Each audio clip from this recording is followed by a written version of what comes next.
Submarine cable system রক্ষণাবেক্ষণ কাজের কারণে ৯ এপ্রিল রাত ১০টা থেকে ১৩ এপ্রিল ভোর ৬টা পর্যন্ত ৪ দিন প্রতিদিন ৮ ঘণ্টা করে ইন্টারনেট সেবায় বিঘ্ন ঘটতে পারে। এ সময়ে ইন্টারনেটে ধীরগতিও লক্ষ্য করা যেতে পারে।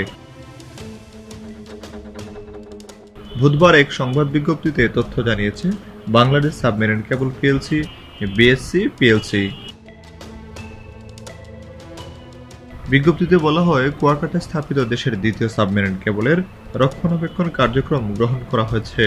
এতে বলা হয়, এই রক্ষণাবেক্ষণ কার্যক্রম ৯ এপ্রিল রাত ১০টা থেকে ১৩ এপ্রিল ভোর ৬টা পর্যন্ত মোট ৪ দিন দৈনিক ৮ ঘণ্টা সময় ধরে চলমান থাকবে।